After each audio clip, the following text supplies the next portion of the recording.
황혼의 시선 채널에 오신 것을 환영합니다.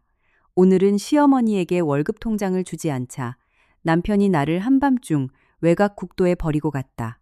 다음 날 그가 후회하며 돌아왔을 때 모든 것은 이미 통제 불능 상태였다라는 사연을 들려드리겠습니다. 차 세워 테리마. 당장 이 차 세우라고 해. 시어머니 옥분 여사의 날카로운 비명이 제 가슴을 철렁 내려앉게 했습니다. 차가 급브레이크를 밟으며 저는 앞으로 고꾸라질 뻔했습니다. 조수석에 앉아있던 시어머니가 되돌아보며 분노로 일그러진 얼굴을 들이밀었습니다. 내가 마지막으로 묻는다. 그 월급 통장 당장 안 내놓을래. 한 달에 500만 원씩이나 버는 걸 쏙 감춰두고 혼자 호의호식하겠다는 거야. 네 친정 부모가 널 그렇게 가르치더냐. 저는 뒷좌석에 잔뜩 웅크린 채 앉아 있었습니다. 깊게 숨을 들이마시고 목구멍에 걸린 쓴 침을 억지로 삼키며 날선 목소리로 대답했습니다. 어머니, 이 일에 저희 부모님은 끌어들이지 마세요. 수백 번도 더 말씀드렸잖아요. 제 월급 통장은 제가 관리해야 한다고요. 매달 어머니께 생활비랑 용돈 200만 원씩 단 한 푼도 부족함 없이 드리고 있어요. 아파트 주택담보대출 원리금에 관리비 공과금까지 제가 다 감당하고 있는데 저보고 어쩌라는 거예요. 어머니가 제 통장까지 다 가져가시면 우리 식구는 손가락만 빨고 살아요. 이게 감히 시어미한테 꼬박꼬박 말대꾸야. 시어머니의 미간이 좁아지며 목에 핏대가 섰습니다. 그녀는 대시보드를 쾅 내리쳤습니다. 이 집은 우리 태림이 명의로 된 집이야. 네가 시집 왔으면 네 돈도 이 집안 돈인 거야. 머리에 피도 안 마른 기집애가 어디서 경제권 독립을 운운해. 우리 태림이 월급 250만 원은 내가 잘 보관하고 있다. 당장 내 통장도 내놔. 비상시를 대비해서 내가 한 대 모아 관리할 테니까 내가 네 씀씀이 해픈 걸 모를 줄 알아. 3년간 억눌러왔던 제 인내심이 마침내 툭 끊어졌습니다. 머리 끝까지 솟구친 울분을 참지 못하고 저도 지지 않고 맞섰습니다. 말씀 참 잘하셨네요. 그 아파트 제 적금 깨서 집값 70%를 댔어요. 저희 부모님이 고생하는 딸 불쌍하다고 노후자금 5천만 원까지 보태주셨고요. 그에 반해 태림 씨 월급은 어머니가 단 한 푼도 안 빼놓고 다 가져가시잖아요. 지난달에 생활비 200만 원 드렸죠. 어머니 입으로는 아낀다면서 그 돈 몰래 빼돌려서 도진도련님 불법 토토 도박 빚 갚아주셨잖아요. 막내 아들 불쌍하다고 보름 내내 저희한테는 콩나물국에 밥만 주셨으면서 이제는 그 백수도련님 뒤치다꺼리 하려고 제 월급 통장까지 빼앗겠다는 건가요? 내 핏줄까지 말려죽일 작정이냐.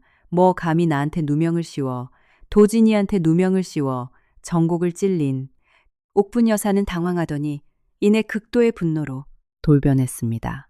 그녀는 몸을 뒤로 쑥 빼더니 제 어깨를 향해 매서운 손찌검을 날렸습니다. 태림아, 너 저 기집애 꼬락선이 안 보이냐? 검은 머리 짐승 걷어줬더니 시어미 머리 꼭대기에 올라앉으려는 거 안 보여.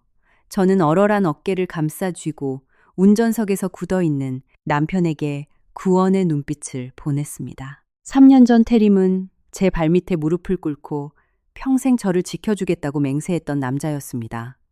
당신, 어머니가 저한테 이러시는데 가만히 있을 거야. 하지만 태림은 제 눈을 똑바로 마주치지도 못한 채 비겁하고 옹졸한 목소리로 중얼거렸습니다. 어머니가 돈 관리하는 게 결국 우리 부부 잘 살게 해주려는 건데 왜 그렇게 뻗대.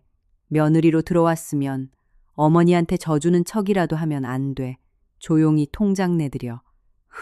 한밤중에 길바닥에서 남사스럽게 동네방네 소문낼 일 있어 여자가 시집 왔으면 너무 이것저것 따지지 좀 마. 저는 헛웃음을 터뜨렸습니다. 숨 막히는 차 안에서 씁쓸한 웃음소리가 울려 퍼졌습니다. 그의 말은 수천 개의 바늘이 되어 제 심장을 찔렀습니다. 내가 그동안 참은 걸로는 부족했던 걸까? 나는 프리미엄 유기농 마트 지점장으로 일하며 아침 7시부터 밤 9시까지 다리가 퉁퉁 붓도록 서서 정당하게 돈을 번다. 반면 저 남자는 아침에 편하게 출근해 저녁에 퇴근하는 한량 같은 사무직이면서 월급은 엄마한테 다 바치고 집에 오면 소파에 누워 내 시중만 기다리지 않았던가. 아내 하나 못 지키는 비겁한 주제에 엄마랑 짝짝꿍해서 내 돈을 갈취하려고 통장 안 줘. 절대 못 줘. 안 줄 거면 당장 꺼져. 시어머니가 악을 쓰며 소리쳤습니다. 통장 안 내놓을 거면 이 집구석에 발들일 생각도 마차에서 내쫓아버려. 테리마 차 문 열고 저 기집애 당장 끌어내 길바닥에서 오돌오돌 떨어봐야 저 오만한 버르장머리가 고쳐지지. 저는 경악했습니다. 주변은 가로등 불빛 하나 없는 남양주 외곽의 칠흑같이 어두운 국도였습니다. 민가도 없고 지나가는 사람도 없는 곳이었습니다. 당신 진짜 이 한밤중에 나를 내쫓겠다고. 저는 한 가닥 남아있을지 모를 남편의 일말의 양심에 기대를 걸며 태림을 빤히 쳐다보았습니다. 하지만 그는 가슴을 부여잡고 숨 넘어가는 척 연기하는 자기 엄마를 힐끗 보더니 제게 역정을 냈습니다. 다 네가 고집 피워서 그런 거잖아. 당장 내려. 그 이기적인 성질머리 고치고 통장 내놓을 거 아니면 걸어가면서 반성이나 해. 그는 몸을 틀어 제 옆에 차문을 활짝 열어 젖혔습니다. 뼛속까지 시린 밤바람이 들이닥쳤습니다. 시어머니는 망설임 없이 손을 뻗어 제 어깨를 거칠게 밀쳤습니다. 중심을 잃은 저는 차 밖으로 나동그라졌고 핸드백은 아스팔트 위로 팽개쳐졌습니다. 거친 도로에 무릎이 부딪히며 끔찍한 통증이 밀려왔습니다. 쾅 일말의 인정도 없이 차문이 닫혔고 창문이 내려가며 시어머니의 마지막 조롱이 들려왔습니다. 기어들어올 거면 통장부터 챙겨와라. 이 독한 년아. 그 즉시 SUV는 굉음을 내며 매연을 뿜고 쏜살같이 사라졌습니다. 저는 짙은 어둠 속에 덩그러니 남겨졌습니다. 비틀거리며 일어나 핸드백을 주워 가슴에 꽉 끌어안았지만 몸은 사시나무 떨듯 떨렸습니다. 얇은 실크, 슬립, 파자마 한 벌이 제 옷차림의 전부였고 맨발은 차갑고 거친 아스팔트 바닥에 그대로 닿아 있었습니다. 눈물조차 나오지 않았습니다.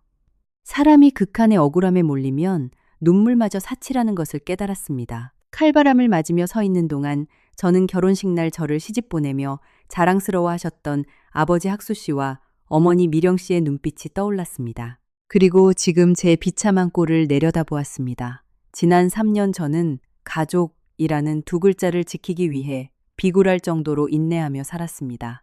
경제를 책임지고 밥을 짓고 매달 500만 원씩 벌어 가짜 가정을 유지하려 발버둥 쳤습니다. 여자는 시댁 풍습을 따라야 한다는 구시대적 도리와 효도라는 단어에 눈이 멀어 있었습니다. 하지만 그 대가는 노골적인 착취와 가족이라는 탈을 쓴 자들의 냉혹함이었습니다. 그들은 저를 그저 돈 찍어내는 기계 꼭두각시로 취급했습니다. 제 노동력을 쥐어짜고 존엄성을 갉아먹더니 끝내 마지막 남은 돈을 빼앗지 못하자 쓰레기 봉투 버리듯 저를 길바닥에 내팽개친 것입니다. 노란 가로등 불빛 아래 맨발로 자갈을 밟은 발바닥에서 피가 배어나오기 시작했습니다. 육체적 고통이 뇌를 찔렀지만 역설적이게도 제 정신은 그 어느 때보다 맑고 또렷해졌습니다. 부부간의 마지막 정은 아까 그 차바퀴에 무참히 짓밟혔습니다. 미련하게 인내하던 단이라는 여자는 이 차가운 국도 위에서 죽었습니다. 저는 핸드백 속 딱딱한 체크카드를 만지작거렸습니다. 내일부터 저는 제 피와 땀이 섞인 돈, 제 집, 그리고 잃어버린 제 존엄을 모두 되찾을 것입니다. 최고의 복수는 울고불고 매달리는 것이 아니라 법과 단호함을 무기로 저를 짓밟은 자들이 배신에 대한 혹독한 대가를 치르게 하는 것입니다. 저는 밤이슬과 잡초의 쌉싸름한 냄새가 섞인 공기를 깊게 들이마시고 가방끈을 꽉 쥔 채 저 멀리 희미하게 빛나는 신의 불빛을 향해 걸음을 내디뎠습니다. 새벽의 국도는 거대한 공동묘지처럼 을씨년스러웠습니다. 사람 그림자 하나, 비를 피할 처마 하나 없이 오직 잡초 사이로 스산하게 부는 바람 소리와 얼룩진 아스팔트를 비추는 가로등 불빛만이 저와 함께했습니다. 저는 영혼이 나간 듯하지만 단호한 발걸음으로 계속 걸었습니다. 발밑에 날카로운 돌멩이들이 살을 파고들었고 피 맺힌 맨발은 한 걸음 내디딜 때마다 골이 흔들릴 만큼 아팠습니다. 하지만 그 고통만이 저를 현실에 붙들어 매주는 유일한 감각이었습니다. 밤이슬의 냉기가 뼛속까지 스며들었습니다. 얇은 실크 파자마가 떨리는 몸에 착 달라붙었습니다. 저는 덜덜 떨며 핸드폰을 꺼내 구조를 요청하려 했지만 하늘도 무심하게 배터리 10%를 알리던 화면이 이내 픽 꺼져버렸습니다. 추운 날씨에 낡은 배터리가 마지막 희망마저 앗아간 것입니다. 검게 꺼진 화면에 제 창백한 얼굴이 비쳤습니다. 다 끝났네. 저는 헛웃음을 지으며 핸드폰을 다시 가방에 넣었습니다. 상관없었습니다. 10km든 20km든 걸어갈 작정이었습니다. 스스로 지옥문을 열고 나온 사람이 이깟 어둠을 두려워할 이유가 없었습니다. 그때 등 뒤에서 강렬한 불빛이 제 종아리를 훑으며 아스팔트 위로 길쭉한 제 그림자를 만들어냈습니다. 묵직한 자동차 엔진 소리가 천천히 다가오더니 속도를 줄였습니다. 심장이 덜컥 내려앉았습니다. 인적 드물고 험하기로 소문난 이 외곽 도로에서 새벽 2시에 홀로 걷는 여자 곁에 멈춰선 차라니 결코 좋은 징조가 아니었습니다. 저는 본능적으로 두 걸음 물러나 가드레일에 몸을 바짝 붙이며 극도의 경계심을 드러냈습니다. 검은색 대형 SUV였습니다. 조수석 창문이 스르륵 내려가며 낯선 남자의 얼굴이 드러났습니다. 가로등 불빛 아래 비친 그는 40대 초반쯤 되어 보였고 얇은 뿔테 안경을 썼으며 긴 여정 탓인지 약간 구겨진 연하늘색 셔츠를 입고 있었습니다. 저기요, 이 깊은 밤에 국도 갓길을 걷는 건 너무 위험합니다. 차가 고장났습니까? 아니면 무슨 일이 있으신가요? 그의 목소리는 낮고 분명했지만 결코 경박하지 않았고 기이할 정도로 차분했습니다. 저는 한 걸음 더 물러서며 추위와 경계심이 뒤섞인 목소리로 대답했습니다. 전 괜찮습니다. 가족이 데리러 오기로 했어요. 감사합니다.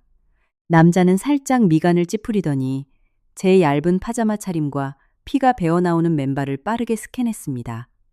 그는 재촉하지 않고 가볍게 한숨을 쉬며 핸들을 톡톡 두드렸습니다. 가족을 기다린다기엔 핸드폰도 꺼져 있고 신발도 없이 발에서 피가 나고 있군요. 이 시간대 국도에는 졸음운전하는 대형 트럭들만 쌩쌩 달립니다. 게다가 이 근방 치안도 썩 좋지 않고요. 겁내지 마십시오. 나쁜 사람 아닙니다. 저는 변호사고 지방 출장 다녀오는 길입니다. 괜찮으시다면 인근 민가나 환안 파출소까지만이라도 태워드리겠습니다. 이대로 걷는 건 정말 위험합니다. 제 마음이 조금 누그러졌습니다. 변호사라는 직업과 그의 정중한 태도가 제 안의 마지막 방어벽을 허물게 했습니다. 무엇보다 열린 창틈으로 흘러나오는 히터의 훈훈한 열기는 지금의 저로선 도저히 거부할 수 없는 유혹이었습니다. 이대로 걷다가는 도심 불빛을 찾기도 전에 저체온증으로 쓰러질지도 몰랐습니다. 그럼 신세 좀 지겠습니다. 저는 입술을 깨물고 조심스럽게 뒷좌석 문을 열고 탔습니다. 차는 부드럽고 묵직하게 출발했습니다. 차 안에서는 은은한 로스팅 커피 향과 빳빳한 서류 냄새가 났습니다.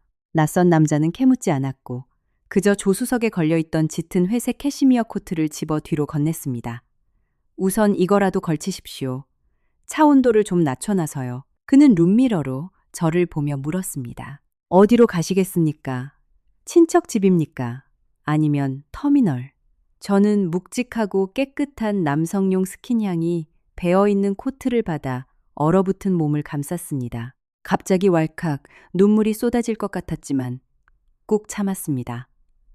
길을 가던 타인도 내 맨발을 보며 이렇게 마음을 써주는데 한 이불을 덮고 자던 남편은 돈 몇 푼 때문에 어둠 속에 나를 내던지지 않았던가.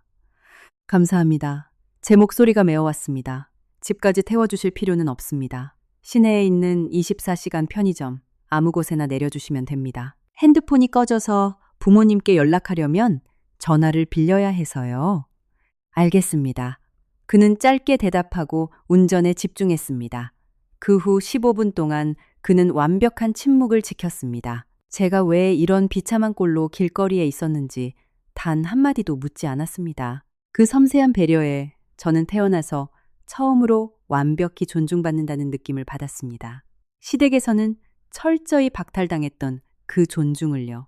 차는 서울 외곽의 번화가로 접어들었고 환하게 불이 켜진 24시간 편의점 앞에 조용히 멈춰 섰습니다. 하얀 형광등, 불빛이 새어나오는 그곳은 제게 기적 같은 안도감을 주었습니다. 저는 코트를 벗어 돌려주고 감사의 인사를 한 뒤 내리려 했습니다. 하지만 그 남자는 재빨리 지갑을 열어 5만 원권 지폐 한 장과 작은 명함 하나를 센터 콘솔 위에 올려놓았습니다. 이 돈 챙겨서 안에 들어가 따뜻한 음료라도 하나 사드시고 알바생한테 전화 빌려 가족에게 연락하십시오. 남는 돈으로는 싸구려 슬리퍼라도 하나 사 신으시고요. 발바닥이 엉망입니다. 저는 깜짝 놀라 서둘러 손사래를 쳤습니다. 아닙니다. 태워주신 것만으로도 너무 큰 은혜를 입었습니다. 돈은 절대 받을 수 없어요. 남자는 저를 돌아보며 단호하지만 이해심 깊은 목소리로 말했습니다. 가져가십시오. 사람 살다 보면 벼랑 끝에 몰릴 때도 있는 법인데 체면 차린다고 몸이 따뜻해지진 않습니다. 제 명함이니 긴급 대출이라 생각하십시오. 나중에 상황이 정리되면 그때 이 5만 원을 계좌로 보내주시면 됩니다. 저는 잠시 머뭇거리다 결국 떨리는 손으로 돈과 명함을 받아들었습니다. 차 안으로 스며든 가로등 불빛 아래 명함에 적힌 엠보싱 글씨가 선명하게 눈에 들어왔습니다. 법무법인 정도 이혼 및 가사 전문 변호사 백무진. 심장이 쿵 하고 내려앉았습니다. 배신으로 얼룩진 칠흑 같은 밤, 운명은 이혼으로 파탄난 가정을 수습하는 전문 변호사의 차에 저를 오르게 했습니다. 낯선 이의 호의가 준 온기, 그리고 명함에 새겨진 그의 직함은 마치 우주가 제 어깨를 두드리며 이제는 맞서 싸울 때라고 알려주는 신호 같았습니다. 저는 목이 맨 채 고개를 숙였습니다. 저는 단이라고 합니다. 백 변호사님 정말 감사합니다. 반드시 꼭 연락드려서 은혜 갚겠습니다. 저는 핸드백을 품에 안고 차에서 내렸습니다. 차가운 보도블록이 다시 맨발에 닿았지만 더 이상 몸이 떨리지 않았습니다. 검은 SUV는 깜빡이를 한번 켜고는 다시 밤의 어둠 속으로 스며들었습니다. 저는 심호흡을 크게 한번 하고 편의점 문을 열었습니다. 딸랑 하는 맑은 종소리가 울렸습니다. 꾸벅꾸벅 졸던 야간 알바생이 화들짝 놀라 고개를 들었다가 잠옷 차림에 발에서 피를 흘리며 들어오는 저를 보고 토끼 눈을 떴습니다. 민망함을 뒤로하고 저는 곧장 카운터로 향했습니다. 저기요, 제가 안 좋은 일을 당해서 폰이 꺼졌거든요. 정말 죄송한데 가족한테 딱 1분만 전화 좀 빌렸을 수 있을까요? 알바생은 몇 초간 멍하니 서 있다가 허둥지둥 자신의 폰을 꺼내 잠금을 풀고 유리 너머로 건네주었습니다. 제 손은 달달 떨리며 익숙한 번호를 눌렀습니다. 적막한 편의점 안에 뚜르르 하는 통화 연결음이 느릿느릿 울려 퍼졌습니다. 3번의 신호음 끝에 상대방이 전화를 받았고 잠이 덜 깨쉰 듯한 익숙한 헛기침 소리가 들렸습니다. 여보세요. 이 새벽에 뉘신지 한없이 넓고 따뜻한 아빠의 목소리를 듣는 순간 국도를 걸으며 세워두었던 제 단단한 방어벽이 와르르 무너져 내렸습니다. 짠맛 나는 눈물이 입꼬리를 타고 방울방울 쏟아졌습니다. 아빠, 저는 어린아이처럼 엉엉 소리내어 울었습니다. 아빠 나 좀 데리러 오면 안 돼. 태림이가. 나 집에서 쫓아냈어. 20분도 채 지나지 않아 정적을 찢는 요란한 엔진 소리가 편의점 앞에 멈춰섰습니다. 유리창 너머로 아빠의 낡은 아반떼 차량이 보였습니다. 브레이크를 밟기가 무섭게 학수 씨는 문을 박차고 뛰어나왔습니다. 그 뒤로 실내복 위에 낡은 바람막이를 대충 걸친 엄마 미령 씨가 다급하게 따라 들어왔습니다. 편의점 구석 플라스틱 의자에 잔뜩 웅크린 채 남자 코트를 덮고 엉망이 된 머리로 앉아있는 저를 보자 엄마는 화살처럼 날아왔습니다. 아이고 맙소사, 내 새끼. 이게 대체 무슨 꼴이야. 엄마는 저를 와락 끌어안았습니다. 동네 작은 마트를 운영하느라 굳은 살이 박인 거친 손이 제 차가운 뺨을 어루만졌습니다.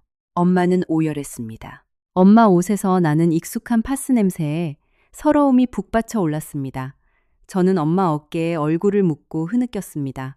아빠는 두 걸음 떨어진 곳에 우뚝 서 있었습니다. 그의 시선은 제 창백한 얼굴이 아닌 진흙투성이에 시뻘건 피가 맺힌 맨발에 꽂혀 있었습니다. 아빠의 턱관절이 부들부들 떨렸습니다. 평생 교단에 서온 늙은 교사의 파란 핏줄이 선 앙상한 손이 주먹을 꽉 쥔 채 분노로 떨고 있었습니다. 그는 억눌린 끔찍하게 차가운 분노를 머금고 중얼거렸습니다. 짐승만도 못한 놈. 감히 내 딸을 길바닥에 이렇게 버려. 아빠는 입고 있던 두꺼운 패딩을 벗어 제 어깨에 한 겹 더 덮어준 뒤 바닥에 몸을 굽혔습니다. 오면서 급하게 사온 삼선 슬리퍼를 제 피 맺힌 발에 직접 신겨주셨습니다. 일어나라 다니야. 집에 가자. 아빠 엄마가 여기 있는데 그깟 놈들 하나도 무서울 거 없어. 낡은 아반떼에 새 식구가 탄 채 적막한 서울거리를 가로질렀습니다. 뒷좌석에서 저를 꼭 끌어안은 엄마의 온기와 운전대를 굳게 잡은 아빠의 든든한 뒷모습을 보며 저는 묘한 평온함을 느꼈습니다. 시집살이 3년 동안 누군가의 보호를 받는다는 느낌이 어떤 것인지 완전히 잊고 살았던 것입니다. 강북구의 조용한 빌라 1층에 자리한 작은 동네 마트 뒤편에 딸린 친정집에 도착했을 때 시계는 이미 새벽 3시를 가리키고 있었습니다. 엄마는 구급함을 찾아 이리저리 뛰어다녔습니다. 따뜻한 물에 소금을 조금 타서 제 발에 진흙을 닦아냈습니다. 자갈에 깊게 베인 상처를 보며 엄마는 코를 훌쩍였고 빨간 약을 적신솜을 톡톡 찍어 발랐습니다. 따갑지 얼마나 아팠어 내 새끼. 한밤중에 개구양이 쫓겨나듯 그 집구석에서 쫓겨나다니. 평소엔 그렇게 얌전한 척하던 기태.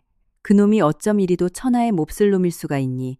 저는 소독약의 쓰라림을 이를 악물고 참으며 엄마의 손등을 가만히 토닥였습니다. 안 아파 엄마. 그만 울어. 그때 부엌에서 아빠가 김이 모락모락 나는 따뜻한 우유 한 잔을 들고 나오셨습니다. 낡은 나무 식탁 앞에 우유를 내려놓고 맞은편 의자를 빼고 앉으셨습니다. 아빠는 가슴 포켓에서 돋보기를 꺼내 쓰셨습니다. 아주 중대한 사안을 심사숙고할 때 나오는 아빠만의 오랜 버릇이었습니다. 마셔서 속부터 데워라. 그리고 아빠한테 오늘 밤 일어난 일 토씨 하나 빼놓지 말고 다 말해. 그 집구석 두둔할 생각 말고 사실대로. 아빠의 목소리는 차분했지만 특유의 위엄이 서려 있었습니다. 저는 우유를 마시며 양손으로 머그잔의 온기를 느꼈습니다. 크게 숨을 고르고 오늘 있었던 모든 일을 털어놓았습니다. 시어머니 옥분 여사가 매달 제 생활비를 빼돌려 시동생 도진의 불법 도박빚을 갚아준 일부터 오늘 밤 제 월급 통장을 강탈하려 한 일, 그리고 극에 달해 남편 기태가 새벽 1시에 국도 한복판에서 차 문을 열고 저를 쫓아낸 일까지. 이야기를 듣는 내내 엄마는 눈물을 주룩주룩 흘렸고 아빠는 자신의 허벅지를 주먹으로 쾅쾅 내리쳤습니다. 거봐요 영감. 내가 결혼할 때부터 말했잖아. 그 집 가난한 건 안 무서운데 저렇게 영악하게 빌붙어 사는 꼬라지가 마음에 안 든다고. 그 시어미는 표독스럽고 남편이란 놈은 우유부단하게 엄마 치마폭에나 숨고 우리 단위를 무슨 ATM기 취급하잖아요. 우리 딸이 허리 휘게 일해서 8억짜리 아파트 집값 70%를 됐는데 혼수도 다 우리가 해줬는데 이제 와서 우리 애를 맨몸으로 내쫓아. 아이고 다니야. 내일 당장 이혼해라. 집으로 들어와서 엄마랑 마트나 보면서 살아. 그런 수모 겪고 살 거 없어. 아빠는 가만히 앉아 식탁 위를 손가락으로 툭툭 두드리고 계셨습니다. 한참 뒤 돋보기를 벗은 아빠의 눈에는 수십 년 교단에 섰던 사람 특유의 단호한 불꽃이 타오르고 있었습니다. 당신 말이 맞소. 이혼은 무조건 해야지. 자기 마누라 하나 못 지키고 친미랑 합세해서 마누라 고열을 빠는 놈은 쓰레기요. 하지만 아빠는 제 눈을 똑바로 응시했습니다.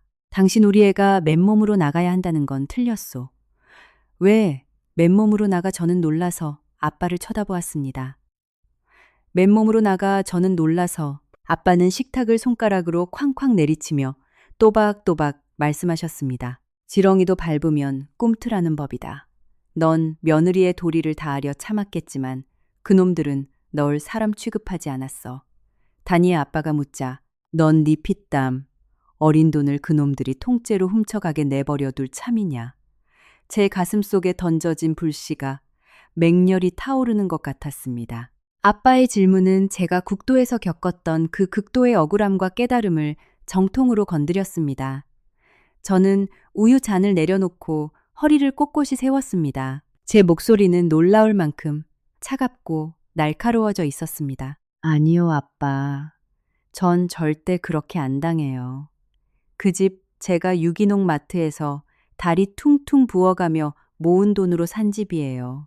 아빠 엄마가 노후자금 보태주신 돈까지 다 들어갔고요. 그걸 왜 제가 그 여자 입에 떠먹여줍니까? 이혼할 거예요. 하지만 제 것 단 한 푼도 안 남기고 다 찾아올 겁니다. 엄마가 걱정스럽게 몸을 기울였습니다. 하지만 다니야, 네 시험이 독한 여자야. 게다가 시동생 그놈은 도박꾼의 깡패 같은 놈이고 여자 혼자서 그 인간들을 어떻게 감당하려고. 그래 해코지라도 하면 어쩌려고. 해코지하면 법으로 치러야지. 아빠가 엄마의 말을 잘랐습니다. 지금이 어느 때인데 무법천지 행세를 해 내 딸은 번듯한 직장 있고 배운 사람이야. 모든 건 증거로 말하면 돼. 다니야, 아파트 계약서 계좌 이체 내역 매달 대출 갚은 기록 다 가지고 있니? 저는 확신에 차 고개를 끄덕였습니다. 이메일이랑 은행 앱에 전부 남아있어요. 심지어 도진도련님 빚 갚는다고 시어머니가 돈 내놓으라던 카톡 메시지도 하나도 안 지웠고요. 문득 가방에 들어있던 명함이 떠올라 꺼내어 식탁 위에 올려놓았습니다. 오늘 밤 저를 태워주신 분이 우연히도 가사 전문 변호사였어요. 저한테 5만 원도 빌려주셨고요. 내일 당장 백 변호사님께 연락해서 소송 준비할 거예요. 아빠는 고개를 끄덕이며 얼굴에 자랑스러움과 결연함이 교차했습니다. 아주 잘 생각했다. 아빠가 평생 학생들에게 관용과 정직을 가르쳤지만 벼랑 끝에 몰렸을 때는 스스로를 지킬 줄도 알아야 한다고 가르쳤다. 내 딸아, 그 배신자들 앞에서 절대 무릎 꿇지 마라. 내일 아침 일찍 택시 한 대 불러줄 테니 넌 아주 당당하게 그 아파트로 쳐들어가서 내 개인 짐이랑 중요 서류 싹 다 챙겨와라. 우린 죄 지은 거 없으니 도둑처럼 굴 필요 없다. 고개 빳빳이 들고 짐 챙겨와. 하지만 태림이랑 시어머니가 길길이 날뛰면서 짐도 못 사게 막으면 어떡해. 엄마는 여전히 안절부절 못했습니다. 방해하면 폰으로 녹음기 켜고 아파트 경이나 110이 불러서 당장 신고할 겁니다. 저는 칼날같이 차분한 눈빛으로 대답했습니다. 그 인간들이 제 집 뺏으려고 저를 쫓아냈으니 그 여자의 눈물 연기가 과연 경찰 앞에서도 통할지 지켜보죠. 그날 밤 학창 시절부터 쓰던 싱글 침대에 누워 마당에서 들려오는 귀뚜라미 소리를 들었습니다. 약을 바른 발바닥이 화끈거렸지만 제 마음속은 놀라울 정도로 맑고 단단해져 있었습니다. 저는 더 이상 가정을 지키려 비굴하게 고개를 숙이던 예전의 설단이가 아니었습니다. 내일 아침 그들이 꾸며놓은 가짜 가정에 진짜 폭풍이 몰아칠 것입니다. 오전 8시, 초여름의 햇살이 창문을 넘어 들어왔습니다.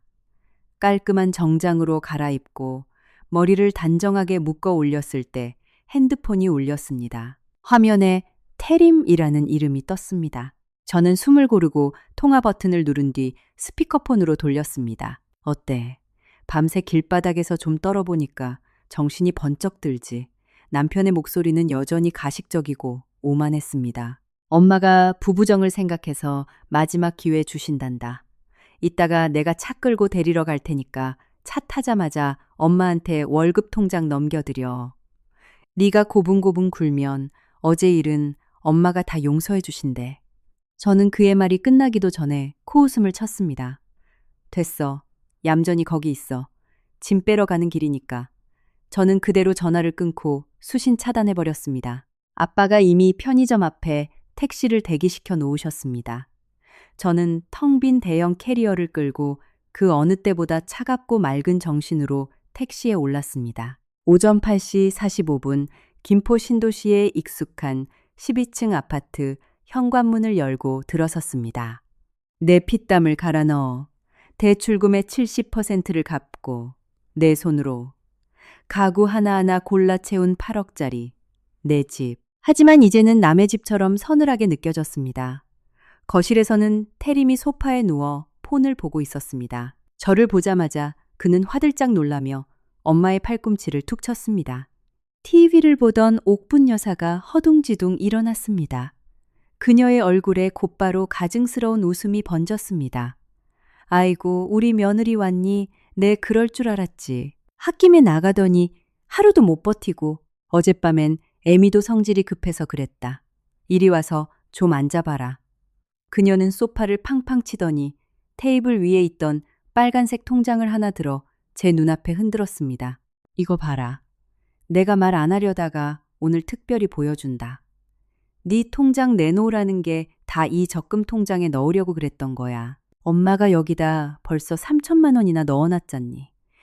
다 너희 부부 앞날 생각해서 나중에 아플 때나 애 낳을 때 쓰려고 내가 보관하려는 건데. 늙은 시어미가 무슨 사심이 있다고 네 돈을 탐내겠니. 저는 집 한가운데 팔짱을 끼고 서서 얼음장 같은 시선으로 그 통장을 훑었습니다. 은행 도장까지 찍힌 진짜 통장 모양이었지만 개설일은 지난달이었고 저 3천만 원 지난달에 그녀가 울고불고 난리를 쳐서 도진의 도박빚을 막으려고 저한테 뜯어간 바로 그 금액 아니던가요? 애들 장난감으로 지금 누구 속이시려고요? 연기는 이제 집어치우시죠. 저는 한 걸음 성큼 다가섰습니다. 어머니 명의로 된 통장인데 돈은 저더러 내놓으라고요. 내일 당장 어머니가 도진 도련님 차 뽑아준다고 그 돈 다 빼버리면 전 앉아서 눈 뜨고 코 베이는 거네요. 도련님 불법 토토빚 막는데 돈 쓴 거 제가 모를 줄 아셨어요. 시어머니의 얼굴이 굳어지며 가증스러운 웃음이 싹 사라졌습니다. 너 지금 무슨 소리 하는 거야? 저 통장 바치거나 효부 노릇하러 온 거 아닙니다. 저는 태의 고개를 돌려 태림을 쏘아보며 또박또박 말했습니다. 우리 이혼해. 내일 당장 법원에 소장 접수할 테니까. 두 사람은 알아서 짐 싸서 이 집에서 나가. 태림이 스프링처럼 튀어올랐습니다. 얼굴이 불그락푸르락했습니다. 너 미쳤어. 이 집 계약할 때 내 명의로 계약했는데 네가 무슨 권리로 우리 엄마랑 나를 쫓아내. 명령만 내 이름이지.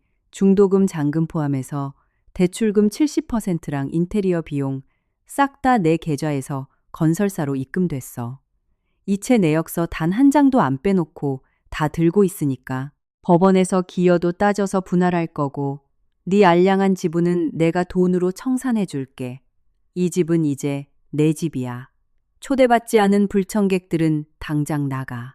제 단호한 선언은 마치 불개미 둥지를 들쑤신 격이었습니다. 가짜 가면을 집어던진 시어머니가 악을 쓰며 달려들어 제 어깨를 거칠게 흔들었습니다. 이 미친년아.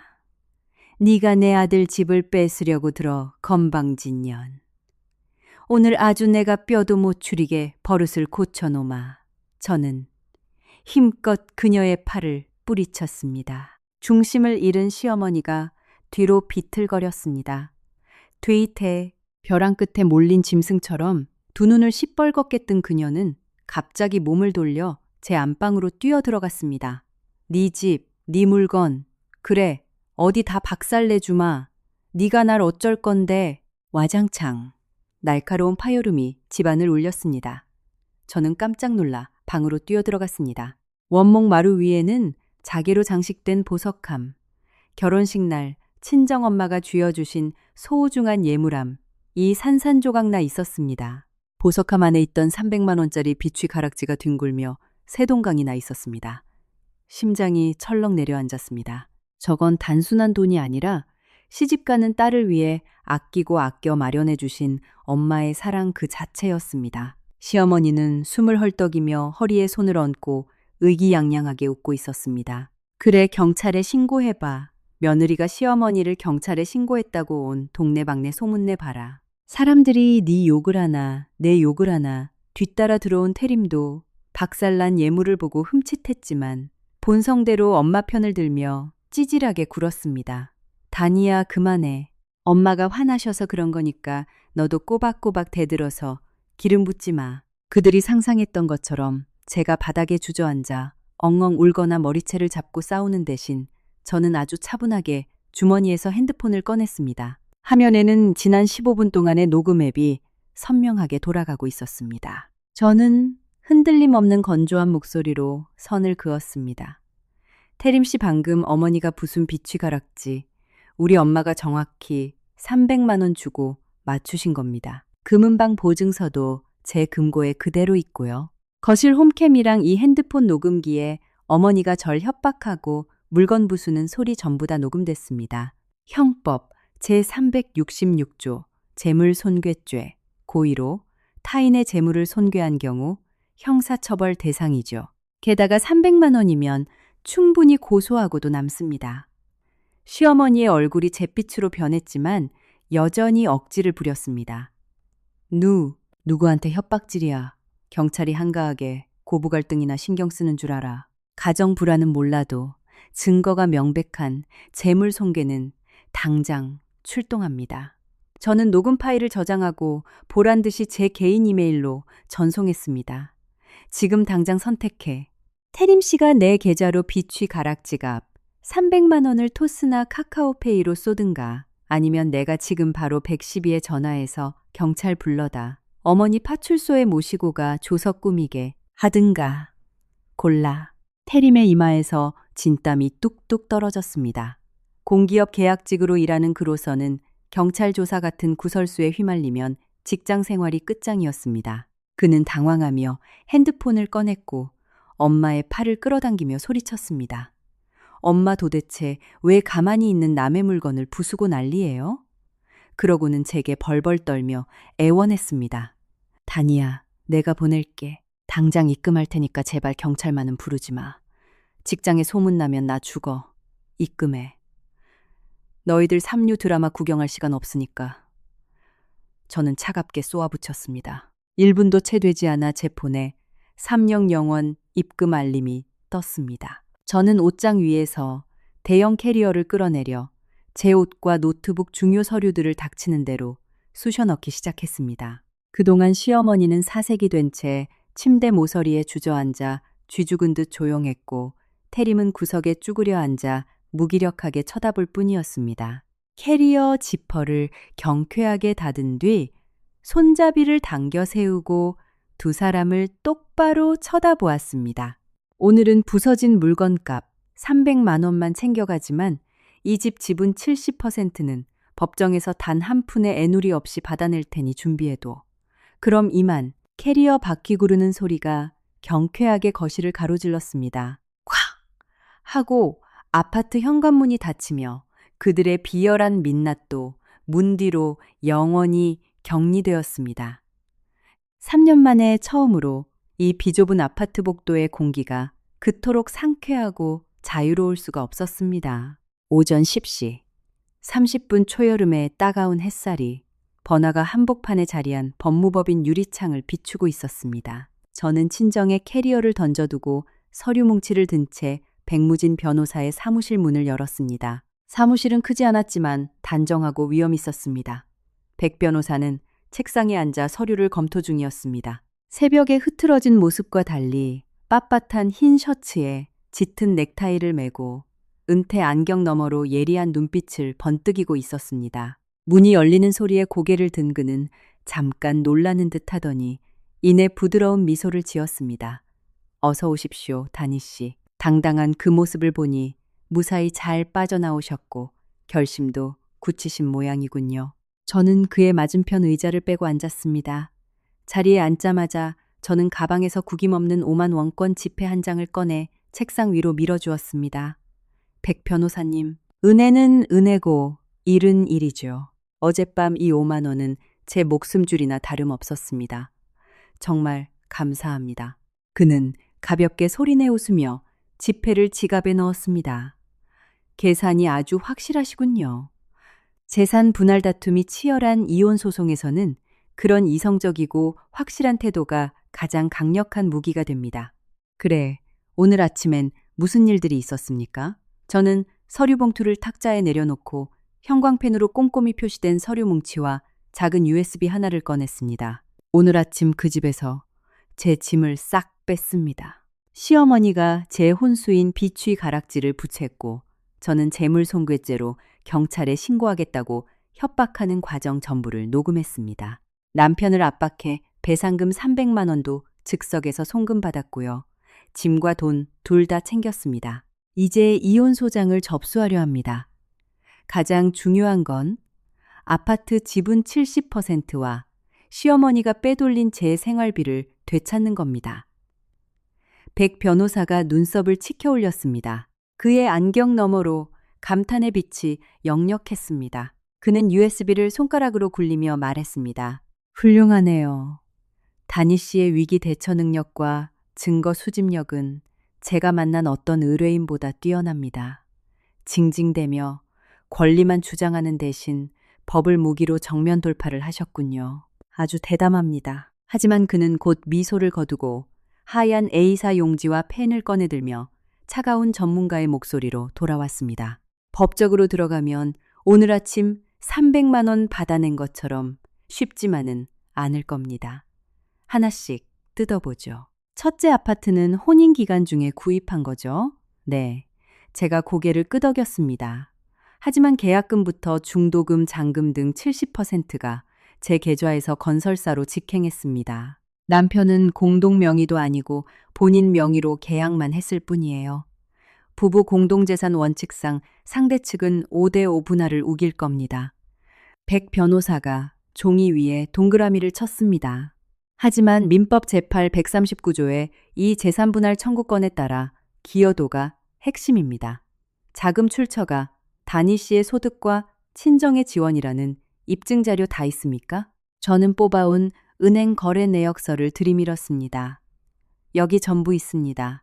제 월급 500, 그 인간 월급 250. 그 250조차 시어머니가 싹 가져갔고 아파트 대출금, 이자 관리비 모두 제가 감당했습니다. 백 변호사가 내역서를 빠르게 훑더니 고개를 끄덕였습니다. 완벽합니다. 이 정도 빼박 증거면 법원에서도 반반으로 나눌 수 없습니다. 다니 씨가 남편의 적은 지분을 현금으로 청산해주고 명의를 가져오거나 집을 팔아 실제 기여도 비율대로 나눌 수 있습니다. 승소 확률이 매우 높습니다. 하지만 제가 걱정하는 건 두 번째입니다. 시어머니 옥분 씨에게 건너간 생활비와 여윳돈들. 현금입니까? 계좌 이체입니까? 그의 질문에 저는 살짝 불안해졌습니다. 대부분 계좌 이체였지만 가끔 현금도 드렸어요. 이체할 때는 적요란에 단위 생활비나 식대라고 명시해 두었고요. 적요를 쓴 건 아주 좋은 습관입니다. 그가 내역서의 한 줄에 동그라미를 쳤습니다. 하지만 그 돈을 시어머니가 시동생 불법 도박 자금으로 썼다는 증거가 있습니까? 저는 입술을 깨물며 고개를 저었습니다. 그 사람들이 싸울 때 우연히 들었을 뿐이에요. 어젯밤에도 그 빚 갚으려고 제 월급 통장 내놓으라고 난리친 거고요. 시어머니가 도련님한테 돈을 보냈다는 물증은 없습니다. 백 변호사는 의자에 등을 기대고 10손가락을 깍지 낀 채 깊은 눈으로 저를 주시했습니다. 바로 그게 핵심입니다. 심증만으로 고소하면 법원은 기각합니다. 판을 크게 흔들어야 합니다. 법원에 금융거래정보 제출 명령을 신청해서 시어머니와 남편의 최근 2년간 계좌 거래 내역을 전부 들여다볼 겁니다. 만약 시어머니 계좌에서 시동생에게 거액이 갔거나 도박장 관련 대포 통장으로 빠져나간 흐름이 잡힌다면 시어머니가 부부 공동재산을 은닉하고 사적으로 유용했다는 증거가 됩니다. 그럼 남편의 아파트 지분에서 그만큼을 까버릴 수 있습니다. 그의 논리정연한 분석을 들으니 엉켜있던 실타래가 쫙 풀리는 기분이었습니다. 억울함이 명백한 법적 논리로 무장되는 순간이었습니다. 알겠습니다. 시동생 도박 빚과 관련된 예전 카톡 내역이나 싸움 녹음 파일도 보충 증거로 싹 다 찾아오겠습니다. 저는 단호하게 대답했습니다. 백 변호사는 흡족한 듯 미소 지었지만 이내 몸을 앞쪽으로 당기며 심각하게 경고했습니다. 다니 씨, 법적 절차는 우리가 완벽하게 통제할 수 있습니다. 하지만 법정 밖에서 벌어질 치졸한 진흙탕 싸움에 대비하셔야 합니다. 평생 남의 피를 빨아먹던 거머리들은 숙주가 반항하며 떨어져 나가려 하면 발악을 합니다. 시어머니는 법을 모르는 사람입니다. 대신 무식한 떼쓰기와 억지를 부릴 겁니다. 그는 종이를 톡톡 쳤습니다. 돈줄이 끊겼고 막내 아들은 빚쟁이한테 쫓기죠. 소장을 받는 순간 그녀는 미쳐 날뛸 겁니다. 다니 씨 유기농 마트 지점장이시죠. 서비스업은 이미지가 생명입니다. 시어머니가 마트까지 쳐들어와서 며느리한테 쫓겨난 불쌍한 노인네 코스프레를 하며 진상을 부릴 각오를 하셔야 합니다. 그의 예언에 등골이 오싹했지만 두려워서가 아니라 너무나 현실적이었기 때문이었습니다. 집구석에서 지겹도록 봤던 그 여자의 동네, 창피한 드러눕기, 신공, 그걸 제 직장 한복판에서 시전하며 제 밥줄을 끊으려 할 인간이라는 걸 저는 누구보다 잘 알았습니다. 저는 길게 심호흡을 한 뒤 허리를 꼿꼿이 세우고 서늘한 눈빛으로 백 변호사를 마주 보았습니다. 며느리라는 알량한 체면 따위 어젯밤 그 어두운 국도에 다 버리고 왔습니다. 만약 그 여자가 제 직장에 와서 행패를 부린다면 자기가 파남정에 자기가 어떻게 빠지는지 똑똑히 보여줄 겁니다. 백 변호사님, 서류 준비해 주십시오. 법정 밖에 미친 개는 제가 직접 상대하겠습니다. 백 변호사와의 결정적 만남 이후 3일 뒤 저는 법원에 이혼 소장을 정식으로 접수했습니다. 그리고 백 변호사의 예상은 한치의 오차도 없었습니다. 소장과 조정기일 통지서를 받고 매달 꼬박꼬박 꽂히던 500만 원짜리 ATM기가 사라지자 옥분 여사는 이성을 잃었습니다. 아파트 지분마저 뺏길 위기에 처하자 그녀는 마지막 남은 일말의 수치심마저 내던졌습니다. 토요일 오후 유기농 마트에 주말장을 보려는 손님들로 가장 붐비는 시간이었습니다. 제가 매대에서 유기농 우유 유통기한을 확인하고 있을 때 정문 쪽에서 와글와글 소란이 일었습니다. 아이고, 하늘도 무심하시지. 동네 사람들, 제발 이 불쌍한 늙은이 말 좀 들어주소. 천벌을 받으련 악독한 며느리, 년이 시어미를 길바닥에 나앉게 생겼어요. 익숙하고 앙칼진, 찢어질 듯한 시어머니의 목소리에 저는 온몸의 피가 차갑게 식는 것을 느꼈습니다. 하지만 곧바로 정신을 차리고 계산대 쪽으로 성큼성큼 걸어갔습니다. 메인 통로 한가운데 옥분 여사가 대리석 바닥에 철퍼덕 주저앉아 있었습니다. 헝클어진 머리, 평소에 귀티나던 모습은 온데간데 없이 빛바랜 늘어난 티셔츠를 입고 불쌍한 척 연기를 하고 있었습니다. 두 손으로 얼굴을 감싸고 바닥을 치며 대성통곡을 하는 그녀 주위로 카트를 끌던 손님들과 마트 직원들이 수군거리며 원을 만들고 있었습니다. 우리 마트 캐시어인 소윤이가 안절부절 못하며 카운터에서 나와 그녀를 부축하려 했습니다. 할머니 괜찮으세요? 일어나세요. 손님들 길 막으시면 안 돼요. 누구 찾으러 오셨어요? 제가 불러드릴게요. 옥분 여사는 소윤의 손을 거칠게 쳐내더니 인파를 뚫고 걸어 나오는 저를 가리키며 악을 썼습니다. 누굴 찾냐고. 저기 저 지점장이라는 년 찾으러 왔다. 저 설단이 저 년. 겉으로는 저렇게 멀끔하게 입고 착한 척하지만 속은 악마 같은 년이야. 돈 좀 번다고 남편을 개무시하고 늙은 시어미를 두들겨 패서 집에서 내쫓은 폐륜하라고. 부모가 교사면 뭐해 딸년 교육을 이따위로 시켜서 천하의 호로자식으로 만들었는데 사람들의 당혹스럽고 경멸 섞인 호기심 어린 시선이 일제히 저에게 쏠렸습니다. 여기저기서 웅성거리는 소리가 들렸습니다. 지점장이 어머 인상 참 좋아 보였는데 시어머니를 때렸다고. 요새 여자들 돈 좀 번다고 시댁 알기를 우습게 안다니까. 할머니가 오죽 억울했으면 저렇게 마트까지 와서 바닥에 누우실까. 며칠 전에 설단이었다면 수치심에 얼굴이 붉어져 어쩔 줄 모르거나 집안의 치부를 가리기 위해 억지로 시어머니를 달래며 창고로 질질 끌고 갔을 것입니다. 하지만 한밤중 차가운 아스팔트 위를 맨발로 걷던 그 밤은 제 안의 모든 나약함을 죽여버렸습니다. 백 변호사가 경고했던 진흙탕 싸움이 마침내 시작된 것입니다. 숨을 크게 들이마신 저는 허리를 펴고 턱을 치켜든 채 조금의 흔들림 없이 옥분 여사 앞까지 당당히 걸어갔습니다. 소윤아, 카운터 밑에 있는 행사용 마이크 좀 가져와. 잔뜩 겁먹어 굳어있는 캐시어에게 저는 차갑고 침착하게 지시했습니다. 소윤이는 화들짝 놀라 마이크를 가져와 제게 건넸습니다. 저는 스위치를 올렸고 사람들의 웅성거림을 뚫고 제 목소리가 마트 전체에 쩌렁쩌렁 울렸습니다. 어머니, 마이크를 든 제 목소리는 건조하기 짝이 없었습니다. 여기까지 오셔서 그런 눈물 연기하시느라 고생이 많으시네요. 하지만 지난번 제가 경고했던 거 잊으셨습니까? 저는 어머니가 마음대로 주무르던 그 호구 며느리가 아니라고 분명히 말씀드렸을 텐데요. 옥분 여사는 제가 당황하기는커녕 마이크까지 들고 나오자 흠칫 놀라는 기색이었지만 이내 더 크게 악을 쓰며 가슴을 쳤습니다. 다들 들으셨죠? 시어미 보고 연기한답니다. 지 남편 집 뺏고 내 적금 통장 싹 다 훔쳐가고 나를 길바닥에 버린 년 피도 눈물도 없는 독사 같은 년. 내가 오늘 네 년의 더러운 본색을 이 마트 사람들에게 다 까발려주마.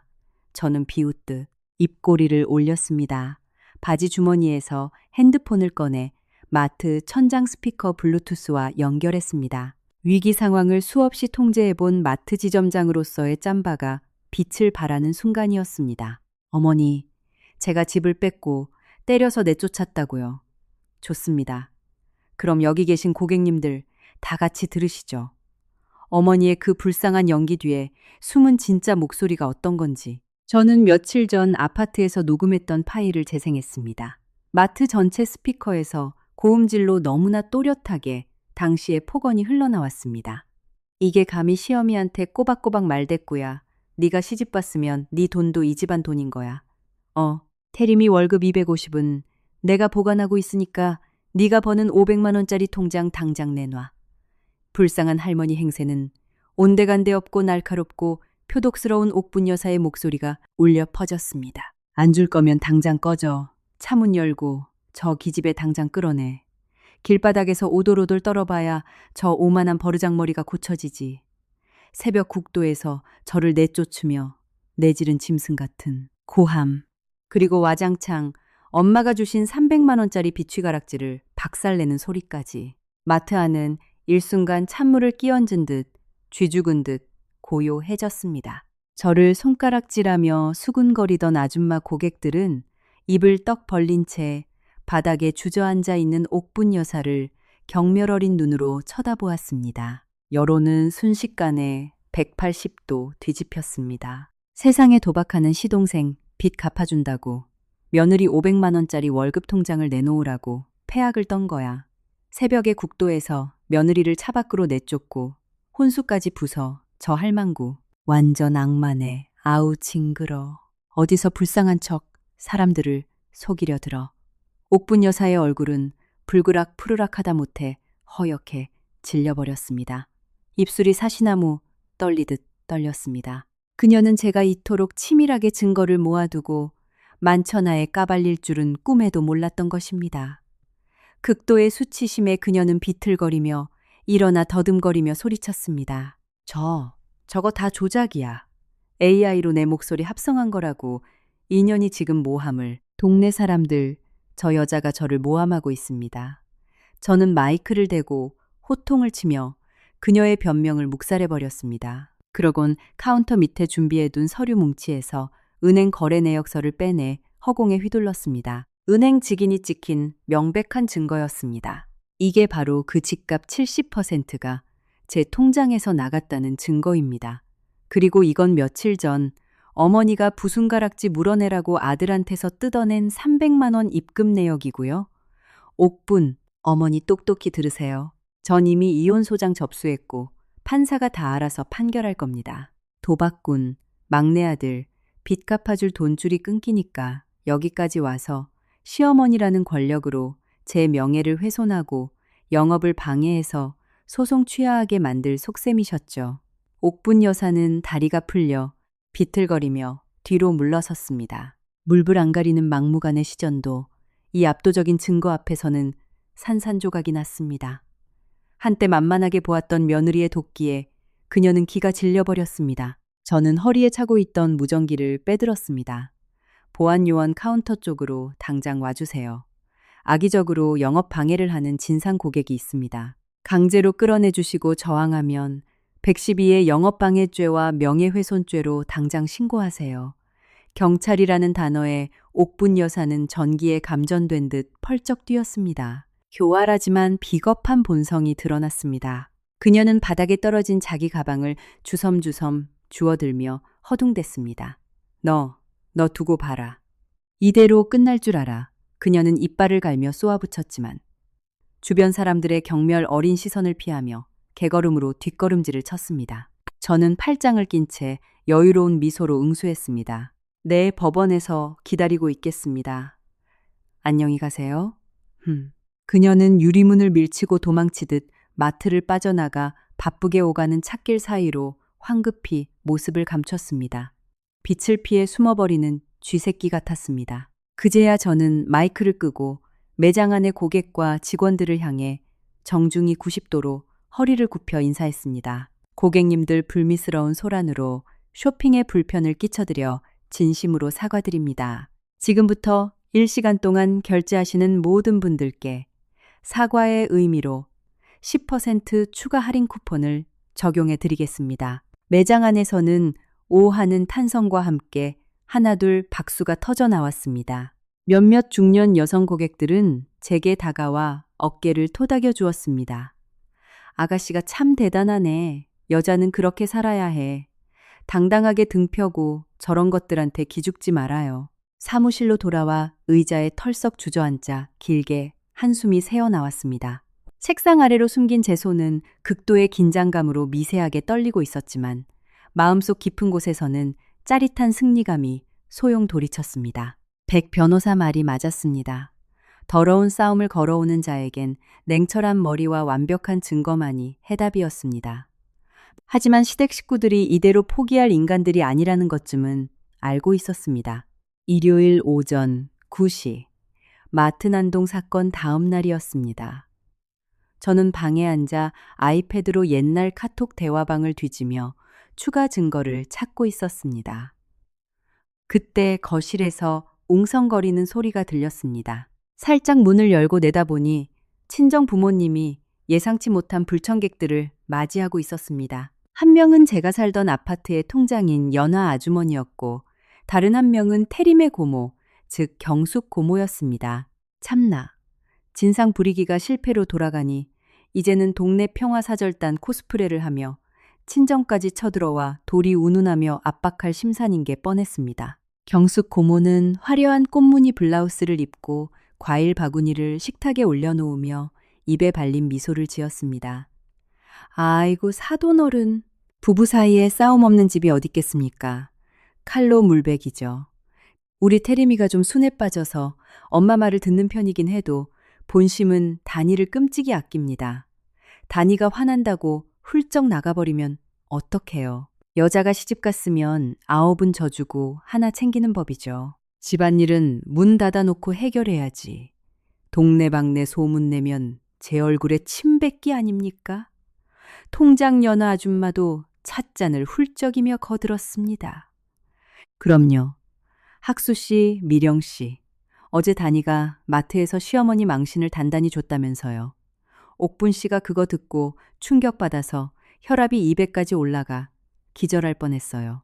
아무리 시어머니가 잘못했어도 어른한테 그렇게 매몰차게 구는 건 도리가 아니죠. 돈 좀 번다고 기세등등해서 위설은 알기를 우습게 알면 나중에 어떤 논팽이가 걷어가겠어요. 어서 소송 취하하라고 설득하시고 시댁에 사과하러 들어가라 하세요. 엄마는 화가 나서 얼굴이 시뻘개진 채 쏘아붙이려 했지만 아빠가 손을 들어 제지하셨습니다. 아빠는 천천히 돋보기를 벗어 식탁 위에 내려놓으셨습니다. 안경테가 부딪히며 나는 딱 소리가 유난히 크게 울렸습니다. 아빠는 팔짱을 끼고 수십 년 경력의 교장 선생님다운 엄격한 얼굴로 입을 열었습니다. 사돈, 그리고 통장님. 아빠의 목소리는 낮고 무거웠지만 한 글자 한 글자가 쇠망치 같았습니다. 제 얼굴에 침 뱉기라고 하셨소. 그럼 그 한밤중에 차 한 대 안 다니는 캄캄한 국도변에 내 딸을 차 밖으로 내쫓았을 때는 왜 가만히 계셨소? 내 딸은 잠옷 쪼가리 하나 입고 신발도 없이 맨발이었어. 그땐 왜 옥분 씨한테 9번 져주라고 훈계하지 않으셨소? 경숙 고모의 얼굴이 일그러지며 변명하려 들었습니다. 아유 사돈. 그때는 올케 언니가 너무 화가 나서 이성을 잃은 거고 단이가 평소에 워낙 버릇이 없게 굴어서 어디가 버릇이 없단 말이오? 아빠가 식탁을 내리치며 호통을 쳤습니다. 우리 단이가 아침부터 밤까지 등골 휘게 일해서 테리미놈 살고 있는 8억짜리 아파트 대출금 70% 갚고 관리비에 생활비 다 됐소. 근데 당신 조카라는 놈은 제 월급 250만 원 고스란히 제 어미 통장에 꽂아줬지. 이게 내 딸이 버릇없는 거요. 아니면 그 집구석이 우리 딸 고열을 빤 거요. 며느리의 돌이라는 역겨운 방패막이 뒤에 숨어서 내 딸 월급까지 강탈해 도박꾼 시동생 빚 갚아주는 게 정상이냐 이 말이요. 내가 학교에서 애들을 가르쳤지만 예의와 도리는 사람 대접받을 때나 통하는 거지 남의 빚 뜯어먹는 거머리들한테 갖다 바치는 게 아니요. 연화 아줌마가 당황하며 꼬리를 내렸습니다. 학수 선생님, 진정하시고. 옥분 씨도 다 두 사람 미래 생각해서 돈 모아주려고. 아빠는 차갑게 코웃음을 쳤습니다. 변명은 됐소. 정말 화해할 마음이 있었다면 태림이 놈이 직접 와서 무릎 꿇고 빌었어야지. 제 어미 치맛자락 뒤에 숨어서 입 가벼운 동네 사람들 앞세워 이따위 낡아빠진 도리를 운운합니까? 서로 사람 대접할 때나 부부싸움인 거지 내 딸을 돈 버는 도구로 쓰다가 쓸모 없어지니 길가에 버리는 놈들은 법정에 세우는 게 맞소. 똑똑히 전하시오. 난 내 딸의 이혼을 전적으로 지지한다고 차 다 마셨으면 과일 바구니 챙겨서 돌아가시오. 우리 집은 이제 그쪽 집안 사람들 취급 안 하니까. 논리와 단호함에 완전히 묵사발이 난 두 사람은 얼굴이 불그락푸르락해져서 일어났습니다. 어디 혼자 잘 살아보라지 하며 구시렁거리며 도망치듯 나갔습니다. 방문 뒤에서 이 모든 걸 듣고 있던 저는 심장을 부여잡고 문에 기댔습니다. 눈물이 쏟아졌습니다. 슬퍼서가 아니라 든든한 방패가 되어 모욕과 위선으로부터 저를 지켜주는 아빠에 대한 감사함 때문이었습니다. 그때 제 핸드폰이 지잉 울렸습니다. 화면에 백무진 변호사가 떠 있었습니다. 저는 황급히 눈물을 닦고 헛기침을 한 뒤 전화를 받았습니다. 여보세요, 백 변호사님. 수학이 넘어 백 변호사의 목소리에는 사냥감을 낚아챈 사냥꾼처럼 예리하고 흥분된 기운이 서려 있었습니다. 다니 씨 기막힌 소식입니다. 법원의 금융거래정보 제출 명령 결과가 방금 나왔습니다. 지난 2년간 옥분 씨와 시동생 도진의 계좌 흐름을 파악했습니다. 우리가 의심했던 정황 100% 사실입니다. 심장이 쿵쾅거렸습니다. 자세히 말씀해 주세요. 다니 씨가 매달 시어머니에게 생활비 명목으로 보낸 200만 원, 그리고 가끔 목돈으로 보낸 돈들이 옥분 씨 계좌에 찍힌 바로 다음 날, 어떨 땐 불과 몇 시간 만에 도진의 계좌로 전액 이체되었습니다. 제일 충격적인 건 6개월 전입니다. 산후조리원 및 임신준비금 명목으로 시어머니에게 3천만 원 줬었죠. 저는 이를 갈았습니다. 네 시어머니가 부부 공동명의 적금에 넣어주겠다고 약속해서 믿고 줬습니다.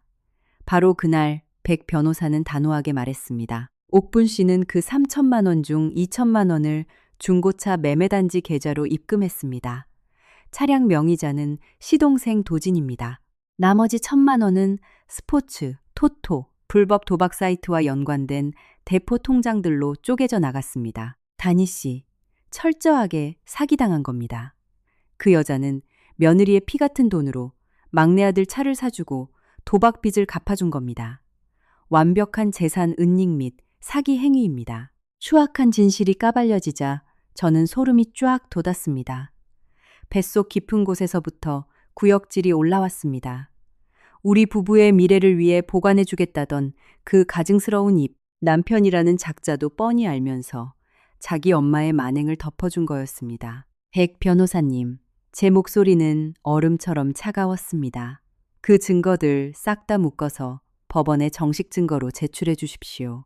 전 그냥 이혼만 할 생각이 없습니다. 그 여자가 제게서 뺏어간 돈 단 1원까지 다 토해내게 만들 겁니다. 안 되면 횡령과 사기죄로 형사 고소할 준비도 해주세요. 저도 준비 마쳤습니다. 그가 묵직하게 답했습니다. 맡은 안동도 실패하고 뼈아픈 법적 폭탄을 맞게 생겼으니 그 집안도 가만히 있지 않을 겁니다. 시동생은 막장 도박꾼입니다. 무슨 짓을 저지를지 모르니 각별히 조심하십시오. 해볼 테면 해보라죠. 감옥 갈 놈은 감옥 가는 겁니다. 전화를 끊으며 저는 핸드폰을 꽉 쥐었습니다. 창밖으로 쏟아지는 찬란한 햇살이 썩어빠진 결혼 생활의 마지막 미련마저 하얗게 불태워버리고 있었습니다. 수요일 오후, 불청객들이 친정집에서 쫓겨난 지 3일째 되는 날 서울에 갑자기 천둥 번개를 동반한 억수 같은 소나기가 쏟아졌습니다. 저는 마트 오전 근무를 교대하고 택시를 잡으려는데 핸드폰이 미친 듯이 울렸습니다. 모르는 번호로 온 부재중 전화만 4통, 5번째 울릴 때 저는 미간을 찌푸리며 전화를 받았습니다.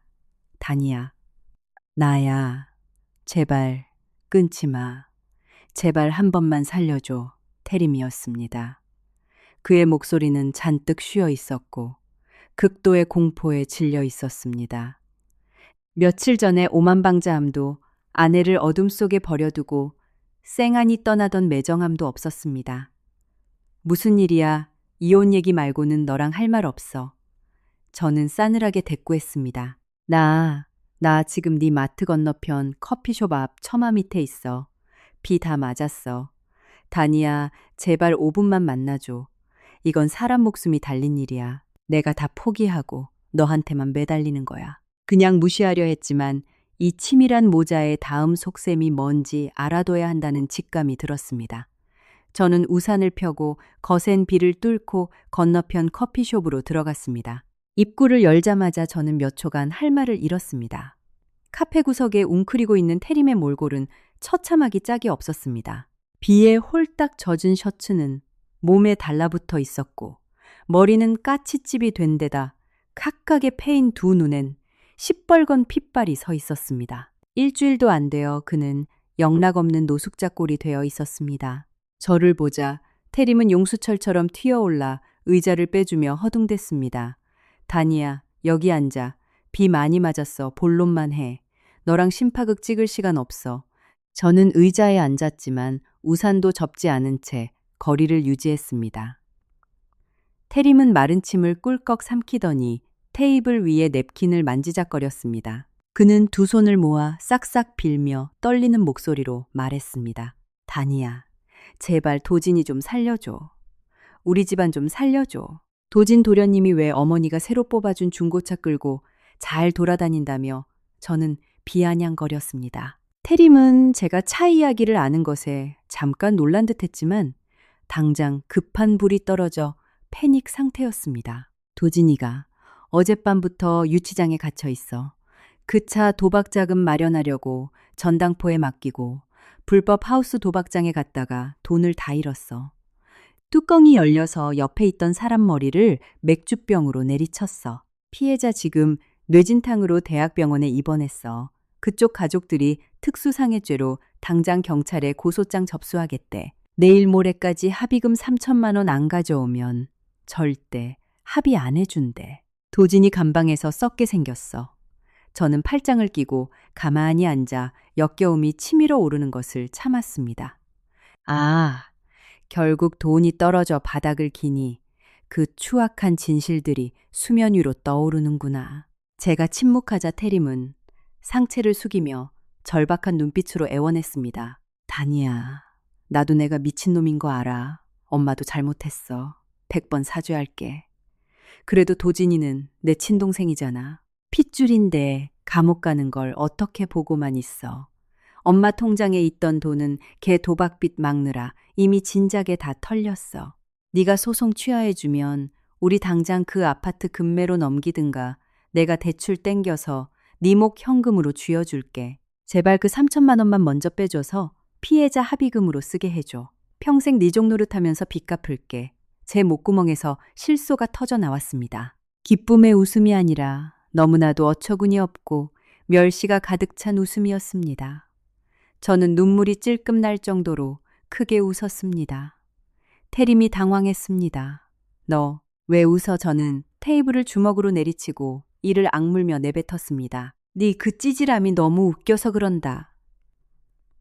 태림아, 입만 열면 핏줄 타령이지 친동생 감옥 가는 건 못 보겠고 그럼 새벽 1시에 인적 없는 국도에서 내 손으로 차문 열고 날 내동댕이 쳤을 때 넌 내가 네 아내라고 단 1초라도 생각은 했니? 잠옷 바람에 피 흘리는 발로 추위에 떨고 있을 때 내가 네 가족이라고 생각이나 했냐고. 네 도박꾼 동생 뒤치다꺼리 안 한다고 나를 길바닥에 버리고 죽음으로 내몬 주제의 태림은 고개를 푹 숙인 채 입술만 달싹일 뿐이었습니다. 저는 손가락으로 그의 코앞을 가리키며 억눌러 왔던 분노를 쏟아냈습니다. 집을 팔아 대출을 땡겨. 네가 무슨 권리로 내가 허리 부러져라. 대출 갚은 집이야. 그리고 똑똑히 들어. 네가 지금 애걸복걸하는 그 3천만 원 6개월 전에 조리원 비용하라고 내가 네 엄마한테 맡긴 내 돈이야. 네 엄마가 그거 빼돌려서 도진이 중고차 사주고 도박판에 밀어넣은 거라고 내 피땀 어린 돈을 너희 모자가 대낮에 강도질해놓고 이제 와서 또 그 돈을 나보고 내놓으라고 태림이 챈 고개를 들었습니다. 얼굴에 핏기가 싹 가셨습니다. 네가 그걸 어떻게 하냐고. 내 변호사가 벌써 네 엄마랑 네 동생 계좌 거래 내역 다 확보해서 법원에 증거로 제출했어. 제 서늘한 선언은 그에게 사형 선고나 다름없었습니다. 내가 아직도 너희들 호구며느리로 보이니 똑똑히 들어. 합의금 대출 웃기는 소리 하지 마. 도진이 감방 당연히 가야지. 특수상해면 깜빵에서 썩는 게 그 새끼한텐 제일 싸게 먹히는 거야. 아무리 발버둥 쳐도 뜻대로 되지 않자 태림의 비굴한 가면이 갈라지고 본래의 옹졸한 본성이 튀어나왔습니다. 그는 핏발 선눈으로 저를 노려보며 으르렁거렸습니다. 너 독한 년, 우리 집안을 이렇게 짓밟고 넌 무사할 줄 알아. 내가 어떻게든 버티고 버텨서 이혼 소송 3년 4년 질질 끌어줄 테니까 누가 손해보나 해보자. 저는 가볍게 고개를 저으며 자리에서 일어났습니다. 겉옷 단추를 채우며 그를 내려다보았습니다. 미움조차 아깝고 그저 쓰레기 같았습니다. 마음대로 해. 몇 년이 걸리든 내 돈은 다 받아낼 테니까. 저는 지갑에서 10,000원짜리 한 장을 꺼내 커피값으로 던졌습니다. 소송 끌 시간에 내 끔찍한 동생 뒷바라지나 먼저 하시고. 아, 피해자가 합의 시간 모레까지 줬다며 시간 얼마 안 남았네. 화이팅 해라. 저는 우산을 집어들고 홈돌아서서 카페를 나섰습니다. 등 뒤로 남겨진 태림은 절망에 빠진 채 의자에 무너져 내렸습니다. 가면에 가려졌던 그들의 비열함이 완전히 까발려졌고 이제 남은 건 파멸뿐이었습니다. 목요일 오전 10시 시동생 도진의 합의 기한이 불과 몇 시간 남지 않은 시점이었습니다. 저는 그 쓰레기 같은 가족이 돈을 뜯어내기 위해 무슨 짓이든 할 거라 예상했지만 설마 친어머니의 목숨까지 담보로 걸 정도로 썩어 빠졌을 줄은 상상도 못했습니다. 마트 신선식품 코너를 점검하고 있는데 소윤이가 사색이 되어 뛰어왔습니다. 지점장님, 저기 전 남편분이 마트 입구에서 엉엉 울면서 무릎을 꿇고 있어요. 손님들이 웅성거리고 난리가 났어요. 미간을 찌푸린 채 유니폼 옷깃을 다듬고 밖으로 나갔습니다. 자동문을 나서자 정말 어처구니 없는 광경이 펼쳐졌습니다. 태림이 맨바닥에 두 무릎을 꿇은 채 얼굴을 감싸고 대성통곡을 하고 있었습니다. 세상에서 가장 억울한 사람처럼 엉엉 울다가 제가 나오는 것을 보자마자 번개같이 튀어와 제 바짓가랑이를 덥석 붙잡았습니다. 지나가는 수십 명의 행인이 저희를 쳐다보았습니다. 다니야, 내가 잘못했어. 제발 살려줘. 엄마가 돌아가시게 생겼어. 태림은 눈물 콧물을 범벅한 채 쉰 목소리로 절규했습니다. 또 무슨 생쇼를 하려고 이래 당장 이거놔. 저는 얼음장처럼 차갑게 말하며 그를 떼어내려 했습니다. 아니야. 이번엔 진짜야. 맹세코 거짓말 아니야. 태림은 허둥지둥 주머니를 뒤져 구겨진 A4 용지 한 장을 꺼내 달달 떨며 제 눈앞에 들이밀었습니다. 어젯밤에 도진이 유치장 넘어갔다는 소리 듣고 엄마가 쓰러지셨어. 급성 심근경색이래. 지금 서울대병원 응급실 중환자실에 계셔. 스텐트 시술 당장 안 하면 돌아가신대. 수술비랑 입원비가 수천만 원이야. 다니야, 아무리 미워도 네 시어머니잖아. 3년 산 부부정을 생각해서라도 아파트 담보대출 동의서에 도장만 찍어줘. 내 집은 네가 다 가져가도 좋으니까 제발 수술비만 빼줘. 내가 평생 소처럼 일해서 빚 갚을게. 주변에 있던 손님들의 수군거림이 커졌습니다. 마트에서 시어머니가 행패 부린 걸 모르는 사람들은 저를 차가운 시선으로 바라보았습니다. 아무리 그래도 시어머니가 사경을 헤맨다는데 저렇게 피도 눈물도 없나. 사람 목숨이 먼저지. 일단 살려놓고 따져야 하는 거 아니야. 닭고도의 동정심, 유발 작전. 대중의 시선과 죄책감을 이용해 저를 압박하려는 속셈이었습니다. 제가 체면 때문에 여기서 굴복할 거라 생각했나 봅니다. 저는 미동도 하지 않고 태림의 가증스러운 얼굴을 차갑게 내려다보았습니다.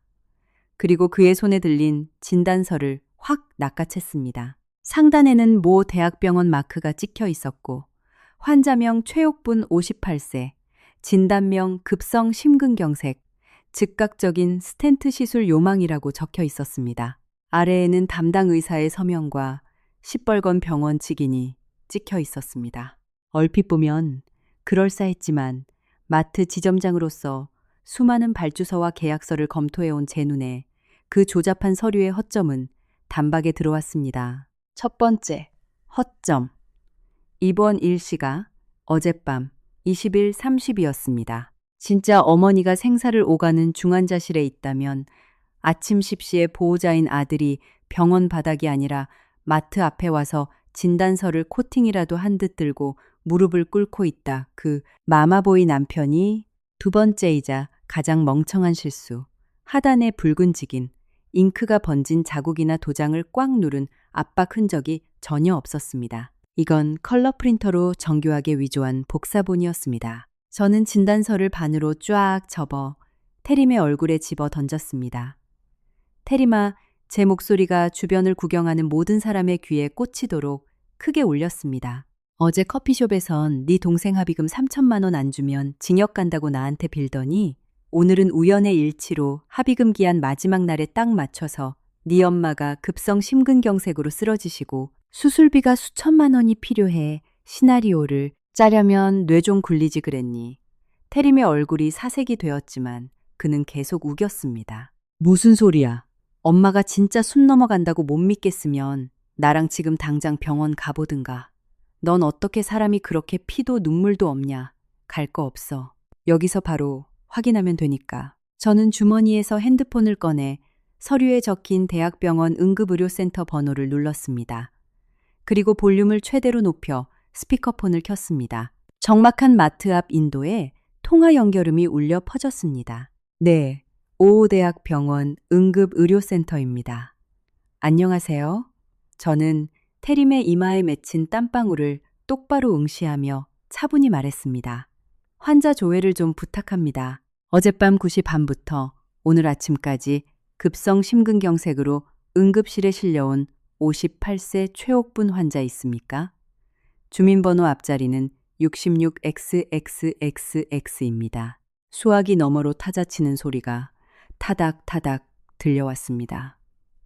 1초가 지날 때마다 태림의 낯빛은 시체처럼 썩어 들어갔습니다. 그가 당황하여 제 핸드폰을 뺏으려 손을 뻗었지만 마트 보안 요원이 즉각 앞을 가로막았습니다. 선생님, 통화기 너머 안내원의 목소리가 태림의 비열한 연극을 산산조각 냈습니다. 저희 전산망의 최옥분이라는 환자분은 지난 24시간 내에 응급실을 방문하신 기록이 없습니다. 어젯밤 심혈관센터 응급수술도 없었고요.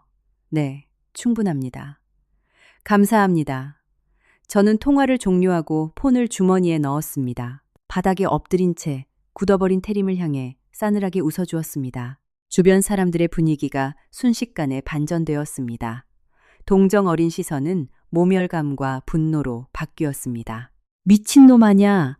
돈 뜯어내려고 멀쩡한지 애미가 심장마비로 죽어간다고 사기를 쳐 사문서 위조네. 저거 당장 경찰에 신고해. 불쌍한 남편 코스프레가 완전히 뽀록나자 막다른 길에 몰린 삼류 건달 같은 그의 본성이 튀어나왔습니다. 그는 바닥을 박차고 일어나 핏발 선 눈으로 저에게 손가락질하며 악다구니를 썼습니다.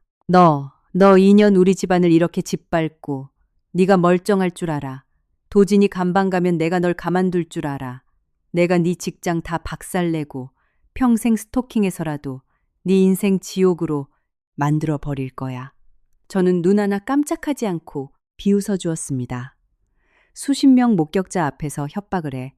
그래, 네 동생 다음엔 누가 감방에 가는지 한번 보자. 저는 옆에 선 보안 요원을 불렀습니다. 최 주임님, 저 사기꾼 마트 부지 밖으로 쫓아내 주세요. 한 번만 더 얼쩡거리면 바로 112에 영업 방해 및 사문서위조죄로 고발 조치하겠습니다.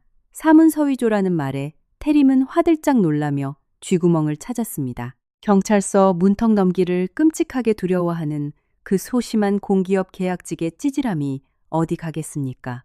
그는 허둥지둥 바닥에 떨어진 가짜 진단서를 주워 구겨주머니에 쑤셔넣고는 도로변에 세워둔 스쿠터 쪽으로 뒤도 안 돌아보고 도망쳤습니다. 비에 젖은 생쥐꼴로 달아나는 그의 뒷모습을 보며 과거 한 이불을 덮었던 사람에 대한 일말의 연민조차 남아있지 않음을 깨달았습니다.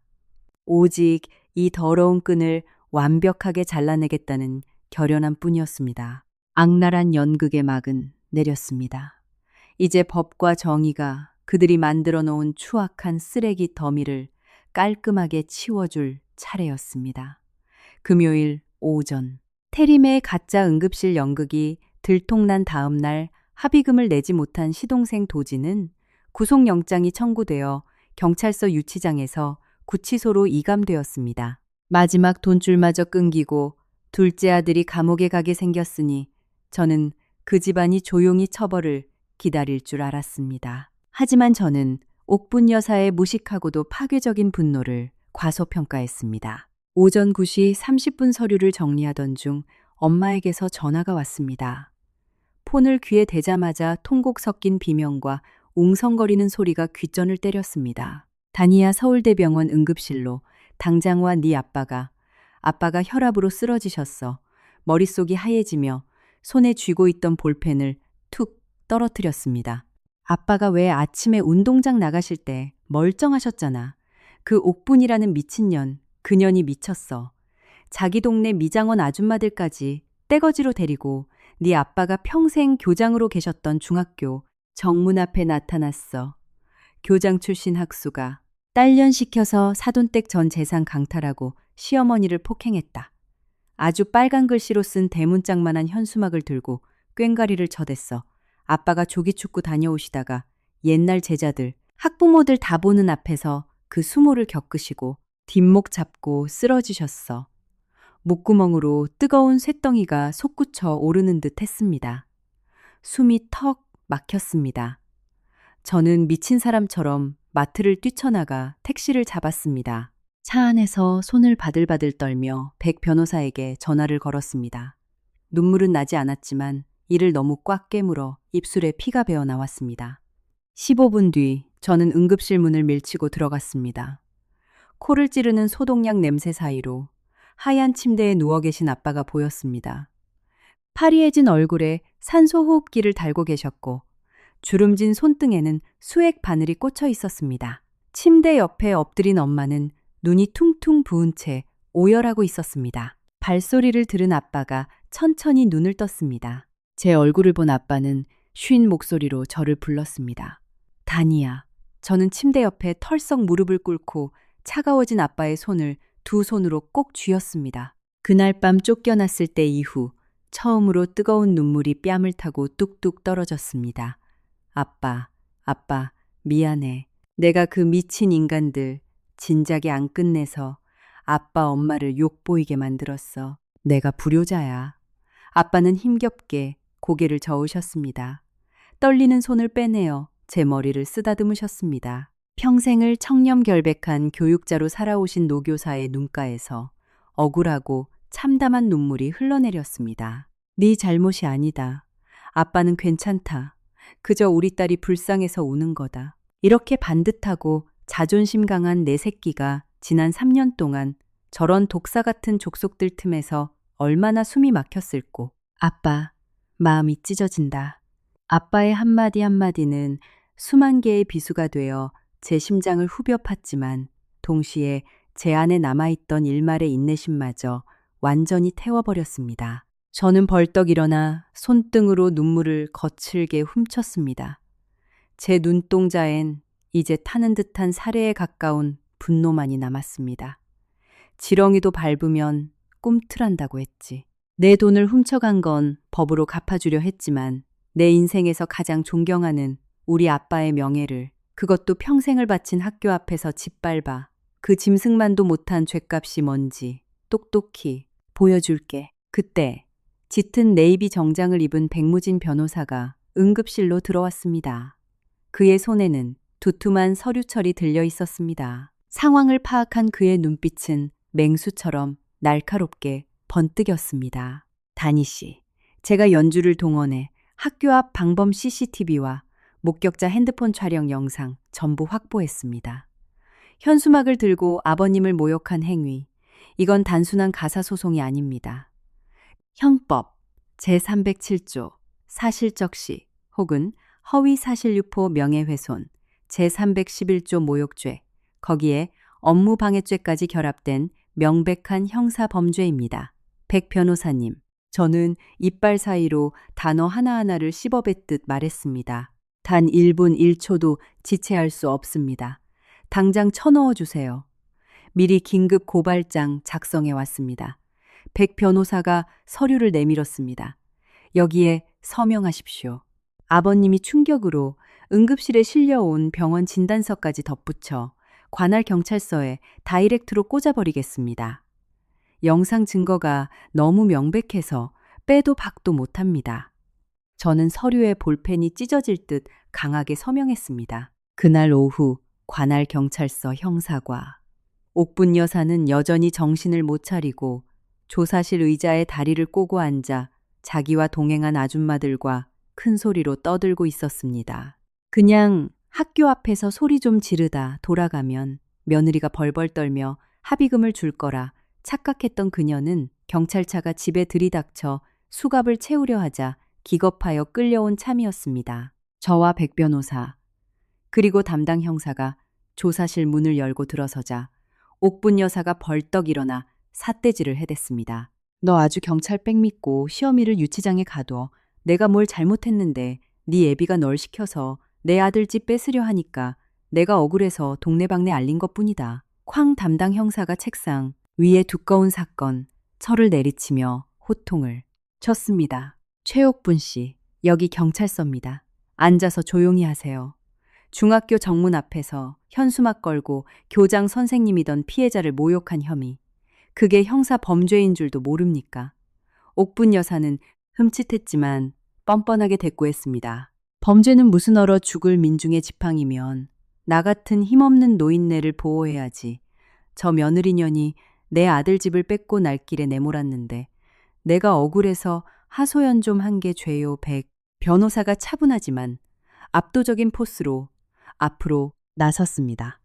형사님, 여기 USB에 최옥분 씨가 의뢰인의 아버지를 공개적으로 모욕하고 명예를 훼손한 영상 증거가 다 들어 있습니다. 또한 그 충격으로 피해자가 급성 쇼크로 쓰러져 응급실에 실려간 진단서도 제출합니다. 추가로 우리는 최옥분 씨가 의뢰인의 자금 3천만 원을 빼돌려 사적 도박 자금으로 유용했다는 횡령 및 사기 고발장도 함께 접수하는 바입니다. 3천만 원, 횡령, 사기. 세 단어가 귀에 꽂히는 순간 옥분 여사의 얼굴이 잿빛으로 변했습니다. 다리가 후들거리기 시작했습니다. 담당 형사가 서류를 훑어보더니 냉정한 얼굴로 옥분 여사를 쳐다보았습니다. 제출된 증거와 사안의 중대성, 그리고 도주 및 증거인멸의 우려를 감안하여 최옥분 씨를 모욕, 명예훼손 및 사기 혐의로 긴급 체포 후 유치장에 수감하겠습니다. 구속영장도 곧바로 신청할 예정입니다. 또한 피해자 가족에 대한 접근 금지 명령도 즉각 발효됩니다. 유치장 수감과 구속영장이라는 단어는 옥분 여사의 알량한 허세를 완벽히 박살냈습니다. 거칠고 오만하던 동네 진상 아줌마의 껍데기가 벗겨지고 두려움에 떠는 범죄자만이 남았습니다. 그녀는 무릎이 꺾이며 바닥에 털썩 주저앉았습니다. 얼굴엔 핏기가 하나도 없었습니다. 형사의 바짓가랑이를 붙잡고 싹싹 빌기 시작했습니다. 형사님, 아이고, 내가 죽일려니요, 형사님. 제발요. 내가 법을 몰라서 그냥 무식해서 홧김에 그런 거요. 제발 한 번만 봐주소. 그러더니 저를 향해 바닥을 기어와 제 구두코를 붙잡고 울부짖었습니다. 다니야, 내 며느리야. 내가 잘못했다. 내가 미쳤었어. 고소 좀 취하해다오. 내가 감옥 가면 우리 태림이랑 도진이는 어떡하니? 제발 한 번만 살려다오. 저는 한치의 동요 없이 발을 뒤로 빼며 그녀의 더러운 손을 털어냈습니다. 차가운 바닥에 엎드려 바들바들 떠는 그녀를 굽어보며 일말의 자비도 없는 목소리로 내뱉었습니다. 당신이 우리 아빠 평생의 명예를 진흙탕에 처박을 때 우리 가족을 살려줄 생각은 했습니까?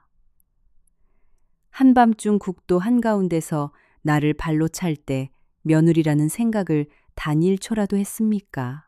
나한테 며느리라 부르지 마. 그 아파트 내 돈 70%단 1원도 안 빼놓고 다 가져갈 거니까.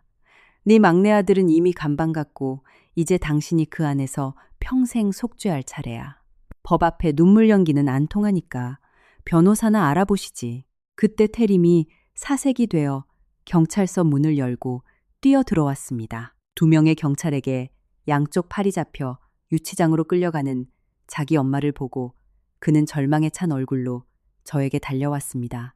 다니야, 아무리 그래도 시어머니를 진짜 감옥에 쳐넣어 어떻게 이렇게까지 잔인할 수 있어. 저는 미탁의 패인 그 나약하고 찌질한 남자의 눈동자를 똑바로 마주 보았습니다. 그리고 단호하게 등을 돌리며 마지막 한마디를 남겼습니다. 네 엄마를 그 지옥으로 밀어넣은 건 내가 아니라 너희 모자의 그 역겨운 탐욕이야. 네 가족은 이제 영원히 끝났어. 경찰서의 무거운 철문이 제 등 뒤로 닫혔습니다. 밖으로 나오자 늦은 오후의 햇살이 투명하고 맑게 거리를 비추고 있었습니다. 마침내 모든 징벌이 끝났습니다. 나를 갉아먹던 배신자들의 세상은 무너졌습니다. 이제 저는 법원이 내려줄 최종적인 승리만을 기다리며 찬란한 제 인생의 이막을 향해 걸음을 내디뎠습니다. 오늘의 사연은 여기까지입니다. 시청해 주셔서 감사합니다. 구독과 좋아요를 눌러주시면 더 사이다 같고 의미 있는 이야기로 찾아오겠습니다. 다음 시간에 뵙겠습니다.